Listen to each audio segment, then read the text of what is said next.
In my opinion, credit scores are one of the most obscure and methodical concepts to a client.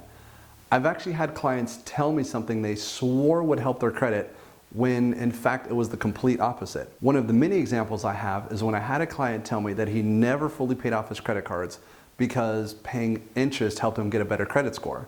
I'm going to explain to you what determines your credit score, the best way to get and keep a high score, and some of the common myths about your FICO.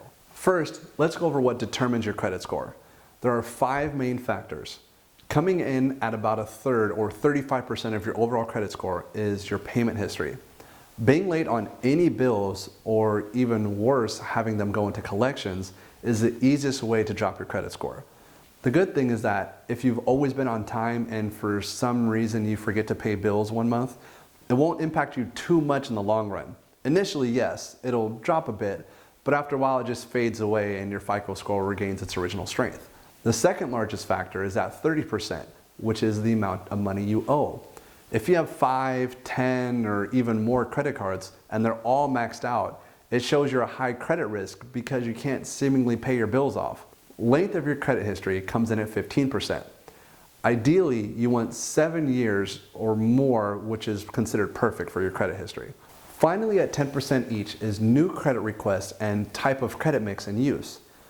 New credit is often in reference to how often your credit is ran, be it for a cell phone or a car loan or any other type of credit. If you're consistently running your credit, it's probably doing you some harm. Type of credit in use basically comes into what type of account you have open. The ideal situation is some mystery mix of a home loan and a car loan and 2 or 3 credit cards. That doesn't mean you should go out and get a car loan when it doesn't make sense financially. Remember, it's only a small factor, and so long as you have some credit in use, you'll be just fine. When it comes to getting and keeping a higher FICO score, there are a few guidelines you should follow. First and foremost is to make absolutely sure that you pay all your bills on time. As a reminder, I set an alarm on my phone, which is synced to my email. Every first of the month, my phone and Outlook both remind me that it's time to pay all my bills. Secondly, is the length of your credit.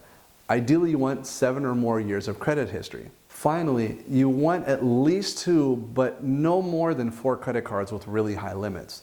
Other than these 3 things, the best way to get high score is to avoid any court judgments or past due bills or any collections. In regards to keeping your high score, note that credit cards usually become people's biggest downfall. Yes, you do want high credit limits on your credit cards, but that doesn't mean that you're supposed to max them out. The fact that lenders trust you with a high credit limit is actually a good thing.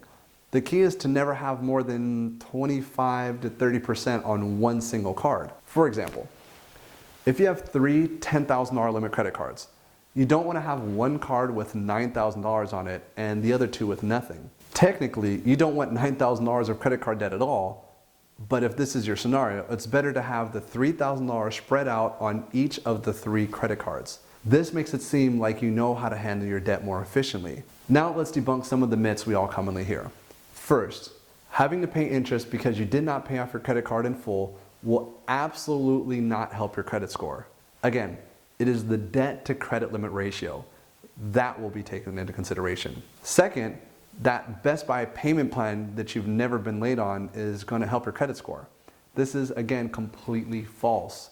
The only payment plans that will ever show up on your credit, as mentioned above, are structured payments, such as a house or a car, and revolving payments, such as credit cards, which we already talked about. Other things that will not show on your credit report unless they send you to collections are cell phone bills, electric bills, and even those stores that have their own credit cards without a Visa, MasterCard, Discover, or American Express logo on it. Remember, without any of those 4 logos, those credit cards do absolutely nothing to help your credit. Number 3, if you don't use your credit card that you've had for years on end, you should close the account. Again, this is false. Remember, long credit history is good.